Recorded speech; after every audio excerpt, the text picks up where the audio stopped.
Abbruzzino with the scoop news. There you have the new hospital, Venice Hospital. Not new hospital, but rebuild of Venice Hospital. Looks like it's going to move forward.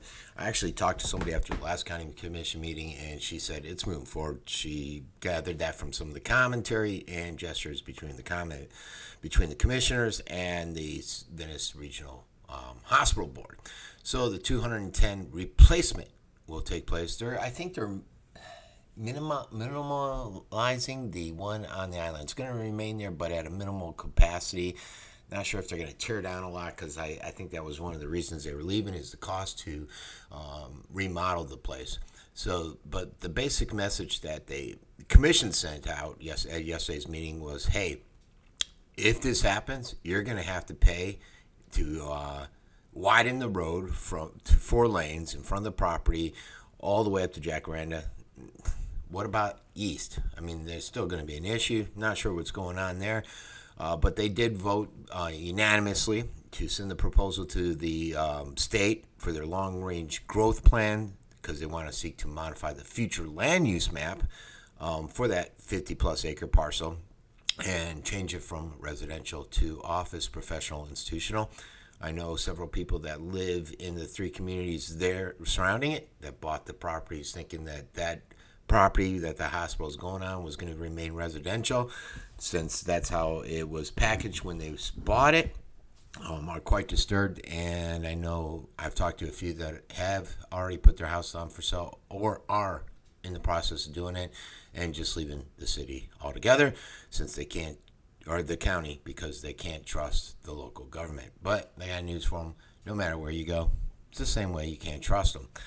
That's why, again, I have no problem with the hospital going there. My biggest issue was that they would change residential to business professional after people bought their property there based upon thinking it was going to be housing. But as this vote turned out, with Helen Moore in the city of Venice, Chris Ziegler in the county, and retaining El Mayo, the people want this, the majority. And the commission is doing what the majority of the people apparently want. So, you can't really, you got to take it for what it is. There is a tentative meeting scheduled for approval of this on January 15th, so they can adopt the change as well as deal with any comments from the State Department of Economic Opportunity. The change would increase the intensity of use, and they would need at least 4 commissioners, which they probably have in another vote. On 4-1, they agreed to raise or erase the restriction of 35 feet so that they could build the 85-foot tall hospital. So they probably got the 4 votes. Surprisingly enough, though, Nancy Dietert was the one dissenting voice, or voice of reason, as some put it. December 11th is a public hearing to review the development agreement with the hospital that would spell out the biggest concern, the biggest obstacle, is the widening of Venice Avenue to 4 lanes from the hospital campus to Jacaranda.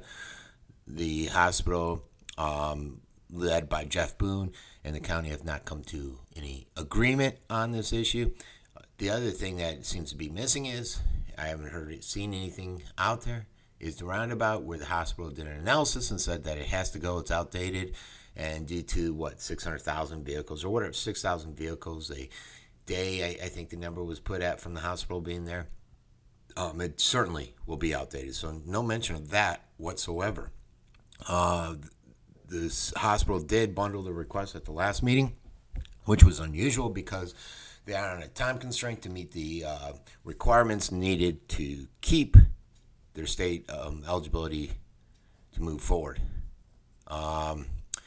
One thing that's interesting, though, is Venice Regional, Nancy Dieter pointed this out, is that this Venice Regional, which is private, is in a ongoing suit with the county because the county is trying to collect $200 million in reimbursement to provide indigent care, and wondered why the private hospital didn't offer some kind of concession there. That's the first I've heard of that. I think I've heard for a while, but I forgot that it was still going on. $200 million is a lot, especially when you look at the financial records of this company that had the Chicons just come in and dump more money into them because they were financially insoluble, their parent company. The other thing that's interesting that was brought up is the financial issue involving the mobility fees, which are estimated to be about 1.7 million to 1.8 from the project. Basically, those are like road impact fees, and they paid for new developments to help provide transportation systems, and that money would be used to widening of River Road. Not sure I understand that, because I thought the mobility fees went to the county. The county is switching River Road with the state. You know, that's that deal that involves the promenade over there and that road, and switching that to the county from the state, and another road. But basically, River Road would be going to the state. So if it's going to the state, that mobility fee would not be going to River Road, but it will be used on transportation somewhere. So the point is valid, but I'm not sure about the point with River Road.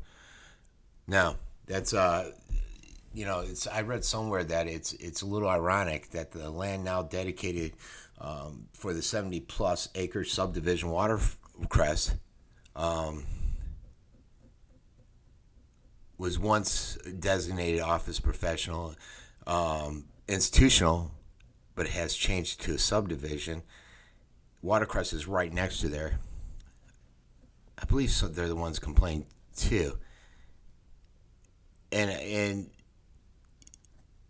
yeah, I don't know. I see that. It's this whole zoning, guys. Again, you got to control. Everyone says if you're for controlled development that you're against development. That's not the case. You're for development. You know there needs to be development. You want it to be done in a sensible manner, along with like here in the city of Venice, John Nolan plan. You don't want stuff like Watercrest, where you can come in and change that zoning. Like here, where you can come in, you got people spending a ton of money. Those houses go for what, $300,000 in that area, thinking they're going to live in a residential area. Then boom, they put this big hospital there. That's my biggest issue. Build a hospital anywhere, but build it where it's already zoned, or change the zoning like we just did the comp plan for the county. Why didn't they change the zoning then? Even then, I would have been upset about it, because people bought those houses based upon based upon the thought that this was a residential property that could not be changed. But never say could not be changed, because things change all the time, especially in Sarasota County. All right, everybody, this has been Francesco Abbruzzino with your latest update on the Venice Hospital rebuild.